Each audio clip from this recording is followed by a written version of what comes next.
अभी टुंडूलाल यादव कहा था कि हम चोरी ना डकैती करेंगे, तो वास्तव में करता है वो भाई, करता है। उसके पास राइटर के कमी है, झूठ मूठ के अपन चमचन के बैठा के फॉर्च्यूनर पर BMW पर लोग कहे लगे हमारा भी भाई गाड़ी बा रेंज रोवर बा, उसन गाड़ी से बढ़िया गधा पर लोग बैठ के चल लोगे। जब राइटर नहीं के तो हाँ 10 गो राइटर घुमाने से क्या फायदा जब तू नया नया सिंगर लोग के गाना राइटर लोग के गाना चुरा चुरा गावत रहा। तो मतलब बहुत निंदनीय बात बा कि तारा इतना स्टार्टअप रहते हुए इतना खोपड़ा रहते हुए इतना पैसा बा उनका पास, गाड़ी चार चक्का पर घुमाता रहा। समय नहीं है ना, कहाँ से लिखिए मैटर, कहाँ से लिखिए। सब लोग तो अपन 10 गो राइटर अपन बैकग्राउंड में रख लेगा, हकीकत चीज बात सुन पूछ ली है बात तोरे पर भी बजा ले, तो ये एरिया के किंग कुसावाज कहले, तो ये एरिया के किंग कुसावाज कहले।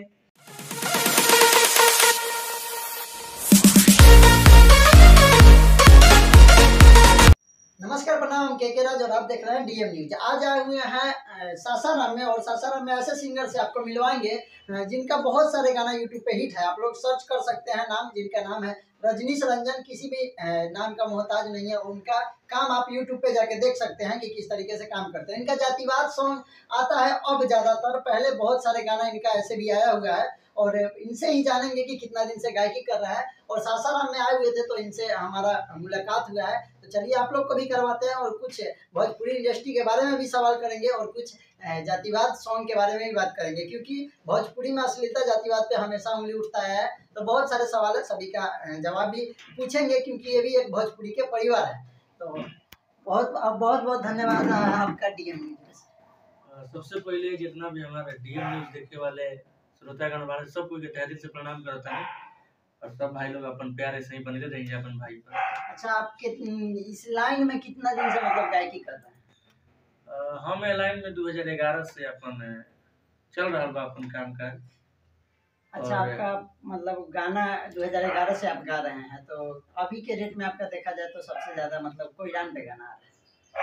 तो देखिए कहीं ना कहीं थोड़ा सा जातिवाद आजकल चल रहा है, लोग सुन रहे हैं, पसंद कर रहे हैं। अपने समाज के जितने भी सिंगर हैं या श्रोता हैं, सभी लोग उसको देख रहे हैं, गा रहे हैं, सुन रहे हैं। तो कब से गा रहे हैं कोई डांस?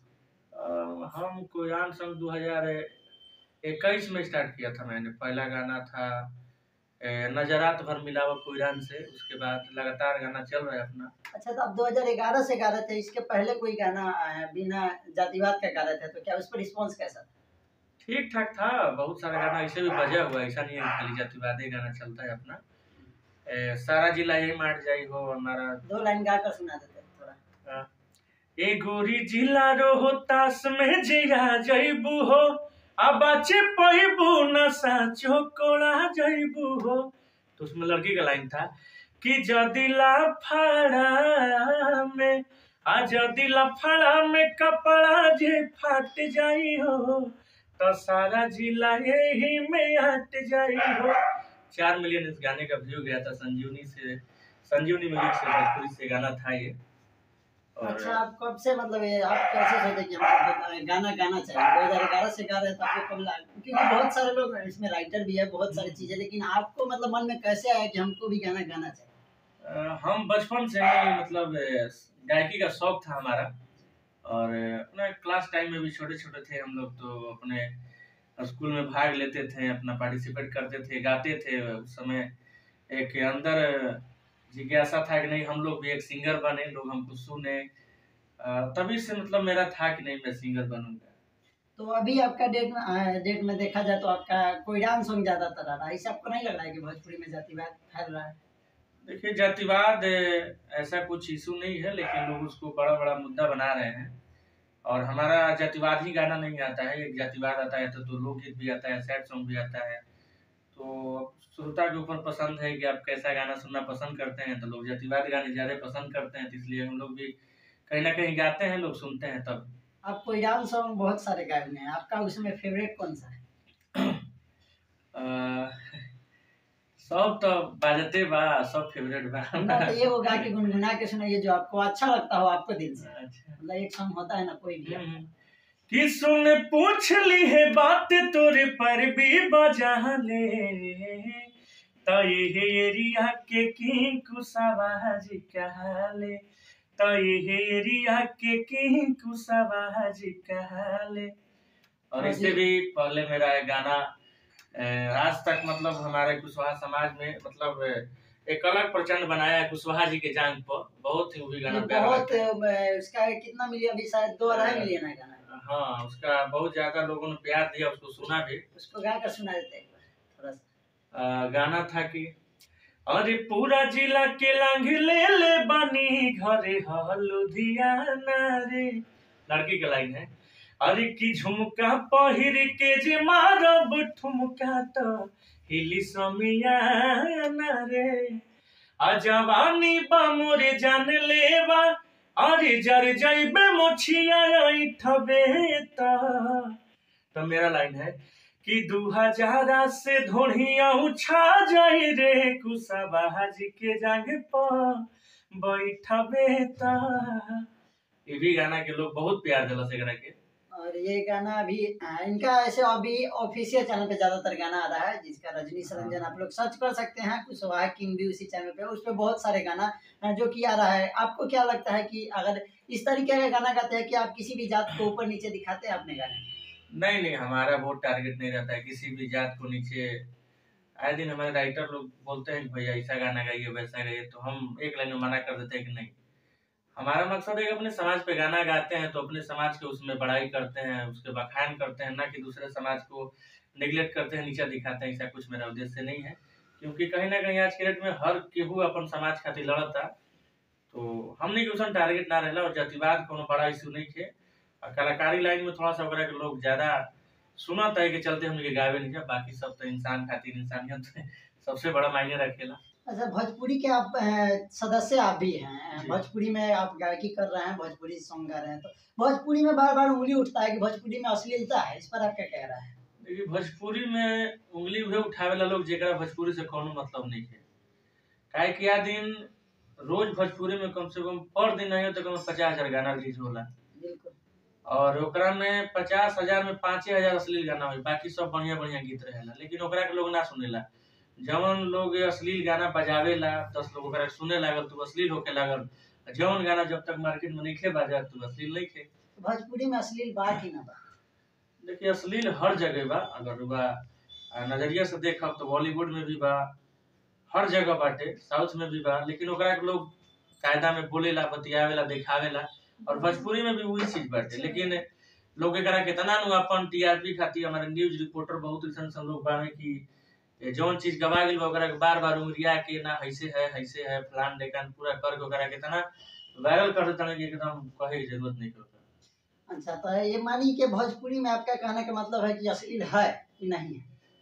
अश्लील नहीं थे भैया, हमारा नजर से नहीं थे। काहे कि हम नहीं सब, लेकिन है कुछ गाने हैं जो कि अश्लील के तरफ इशारा करता है। देखिए, हम बता रहे हैं, हम अभी देवी गीत में 5 गाने मैंने गाया था और 5 गाना का मतलब 50,000 व्यू ना गिरा है। अच्छा। कहीं ना कहीं देवी गीत था, वो तो अश्लील ना रहे। और वे जब रंगदारी गाना चल लगा था, चटकदार चला था, तो 2 लाख 5 लाख कबहू माने की जाता। नहीं तो गाना चोरी के लेके बहुत सारा आरोप लगता है कि किसी का गाना मतलब ये उठा के सेम स्टार लोग गा देते हैं। चलिए छोटे सिंगर गाते हैं चलता है, लेकिन स्टार लोग गा देते हैं। और खास करके ये बात होता है कि उसका राइटर का भी क्रेडिट नहीं दिया जाता है। अगर गाना गा भी रहे तो क्रेडिट मिलना चाहिए। देखिए, स्टार लोग के बा एक थीम की हमारा रुपया कमाई को, लेकिन जो मेहनत किया है ना एक मिनट, जे मेहनत की ले ओकर कोनो वजूद नहीं आज के डेट में। आज की कलयुग और खास कर भोजपुरी इंडस्ट्री में हम ही कोनो गाना के ओकरा के लोग उठा के गा देलस, बढ़िया बाज गेल, उतार हो गेल। आज रोज ही कांड हो रहल बा, फलना के गाना के उठा के गलत पड़ले बाबू। हमार टोटल गाना जितना भी जातिवाद गाना आवेला सब चोरी हो जाला। अभी कुशवाहा किंग वाला बात सब कोई गावता, अहिरान किंग, पसवान किंग, चमरान किंग, माने सभी कोई गावता। कुशवाहा जी के जांग पर, अहिरान के जांग पर, भगवान के जांग पर, शाह के जांग पर, माने सब कुछ चोरावता। लेकिन राइटर के नाम देना चाहिए कहीं ना कहीं तो, क्योंकि अगर गाना उठा के आपका गा दे रहा है तो उसमें मेहनत राइटर का पूरा रहता है, और आप सेम के सेम किसी का गाना उठा के गा दे रहे हैं। तो देखिए, एगो टीम बन जाला सब कोई के, और केहू ना सोचेला कि केहू आज के डेट में हमरा से आगे बढ़ो। चोरियो लोग करला तो चोरी ना सीना चोरी लोग करेला, ठीक है। अभी टुंडूलाल यादव कह रहा था कि हम चोरी ना डकैती करेंगे, तो वास्तव में करता है वो भाई, करता है। उसके पास राइटर के कमी है, झूठ मूठ के अपन चमचन के बैठा के फॉर्च्यूनर पर, BMW पर लोग कहे लगे हमारा भी हई गाड़ी बा, रेंज रोवर बा, उसन गाड़ी से बढ़िया गधा पर लोग बैठ के चला लोग। जब राइटर नहीं के तो हाँ 10 गो राइटर घुमाए से का फायदा, जब तू नया नया सिंगर लोग के गाना, राइटर लोग के गाना चुरा चुरा गावत रहा तो उसमें मतलब बहुत निंदनीय बात बा कि तारा इतना स्टार्डम रहते हुए, इतना खोपड़ा रहते हुए, इतना पैसा बा उनका पास, गाड़ी 4 चक्का पर घूमता रहा। समय लिखे ना, कहाँ से लिखी मैटर, कहाँ से लिखी है। सब लोग तो अपन 10 गो राइटर अपन बैकग्राउंड में रख ले बा, हकीकत चीज बा स्क्रिप्ट में। हर ऐसा कोनो स्टार राइटर नहीं खन जेकरा अंदर में 10 गो नया नया राइटर नहीं खन, उहे लोग अपन मेहनत करके गाना लिख के देला, लोग ये लोग के नाम बेचाला। तो बा कहीं ना कहीं थोड़ा सा काला छोटा सिंगर को बार बार दबाया जाता है भोजपुरी इंडस्ट्री में, आपको नहीं लगता? तो देखिए भैया, हमने लाइन में आज कि आप खुद पहले आप मानिए तो अच्छे गाने गाते थे जातिवाद से हटकर, और आज जातिवाद गाने का मकसद यह रहा कि लोग ओकरा प्यार देते रहे, लोग डिमांड भी किलस कि ना भैया अपन समाज में ऐसा गाना हमरो भी लागल कि नहीं, जब ऐसा बात बाटे तो अपन समाज में कुछ अपन समाज के लेकर रिलेटेड गाना गावल जाओ, ताकि अपन समाज में लोग कहे कि नहीं हमनियों समाज में ऐसा लोग सिंगर बाड़े। कहे से कि हर समाज के लोग अपना आपके ना कहे लगे हमारे बबुआन में हई बने तो हिरान में हई बने, तो हमनियों भाई बानी जे कहे कि उसे कम रही, हमने के इतिहास केहू लेखा इतिहास नहीं है। अच्छा, तो भोजपुरी में अभी मानिए कि एक विवाद चल रहा है, उस पर भी आपसे पूछना चाहते हैं, क्योंकि अभी खेसारी लाल यादव एक इंटरव्यू में बोल रहे हैं कि अंकल जैसे लगते हैं पवन सिंह जब हीरोइन के साथ काम करते हैं, तो वही पर फिर पवन सिंह स्टेज पर आके बोलते हैं कि सोच में से अब ये तो निकल रहा है। इस पे क्या कहते हैं, ये लोग आपस में क्यों इतना कंट्रोवर्सी करते हैं? नहीं, गलत बात है, खेसारी जी को ऐसा नहीं बोलना चाहिए था, क्योंकि आपके आदर्श हैं, आप खुद उनको पिता समान बोले थे। 1000 बार आप खुद लाइव आकर भी बोले हैं, सामने से भी बोले हैं कि हमारे पिता समान है, तो अपना बाप को ऐसे ना बोले के चाहिए। और रहा बात सीनियरिटी का, तो आपसे बहुत आगे है वो, ये आपका हम बोल रहा है, आपका घमंड बोल रहा है कि नहीं सॉरी में से बने बुढ़े हो गए तो हई हो गए, सब गलत बात बाटे। कि अपन भोजपुरी के से कहीं ना कहीं त्रुटि पहुंचाता है कि लोग अगला इंडस्ट्री के लोग हंसी करेला, मजाक उड़ावेला अपन भोजपुरी के, या अपने में लोग ऐसे करेला, तो निंदनीय है। कहीं से न कहीं तक क्वालिटी को देखकर भोजपुरी के दर्शक अब भोजपुरी में आ रहे हैं, क्योंकि एक महीना में 100 मिलियन गाना हिट करना पहले नहीं होता था ऐसे। आप बहुत गाना ऐसे है जो भी हो रहा है। बिल्कुल बिल्कुल, देखिए हमारे भोजपुरी में भी आज जब आज से मतलब 30 साल 40 साल पहले के एल्बम में 20-30 हजार से ज्यादा बजट ना लगा उतरे वो गाना में, लेकिन आज के डेट में 5-5 लाख 10-10 लाख रुपया लगावता लोग। हमारे जितने भी बड़े कलाकार हैं लोग लगा रहे हैं, तो अच्छी बात है कि हमारे भोजपुरी की कहीं ना कहीं अपन गौरव आगे बढ़ रहा बा कि नहीं हमारे समाज में, अपन भोजपुरी समाज में इतना बढ़िया बढ़िया वीडियो से लेके अभी पवन भैया के गाना देखनी है, हमें सपना चौधरी जी काम के लिए बनी लहंगा लहक जाए, बहुत अच्छा लगल कि नहीं हरियाणवी के भी लोग अपन इंडस्ट्री में काम करता, और हमने के भोजपुरी के इंडस्ट्री के बड़े बड़े कलाकार लोग आज हिंदी से लेके और बॉलीवुड तक यहाँ तक पहुँचा था, बहुत खुशी हो रहा देख के। अच्छा, तो आपका अभी भोजपुरी अपना छोड़कर अगर आप किसी का गाना आपका जो एक फेवरेट हो गाकर सुना देते, तो भोजपुरी इंडस्ट्री का जो हो वो गाना किसी का भी हो, कोई भी सिंगर का, अगर आपको जो अच्छा लगता है? ऐसे तो नीलकमल भैया हम हमेशा सुनत रहे गाना। उनका सैड सॉन्ग का खैर दीवाने तो सभी लोग हैं अभी के। जी जी, नीलकमल सिंह का जो आ रहा है बिल्कुल बिल्कुल, गाना हम सुना देते हैं।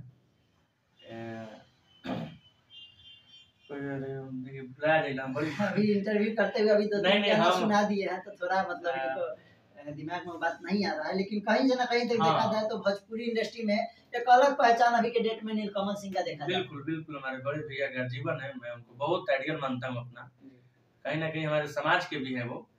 अच्छा, ये बात तो नहीं है कि समाज को इसके वजह से सब? नहीं नहीं नहीं भैया, हम उनको बचपन से सुनते हैं, गायकियों में उनका बहुत बहुत पसंद आता है उनका गायकी हमें, क्योंकि वास्तव में गाते हैं नीलकमल सिंह जी रियल किंग अपने भोजपुरी समाज के।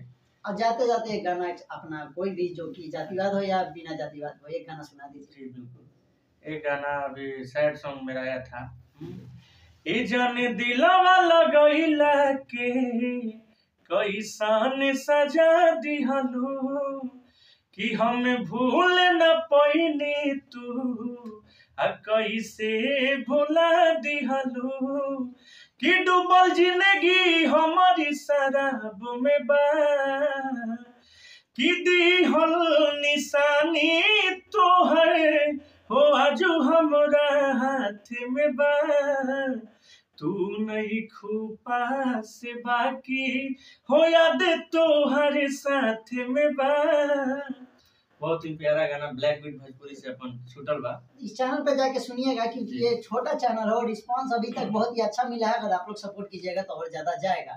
तो रजनीश जी आपको बहुत बहुत धन्यवाद इतना टाइम निकालने में। हमारे तरफ से भी आपको बहुत बहुत धन्यवाद कि आप इस काबिल हमें समझे।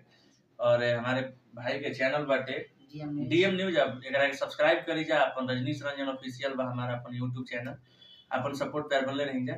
जय हो।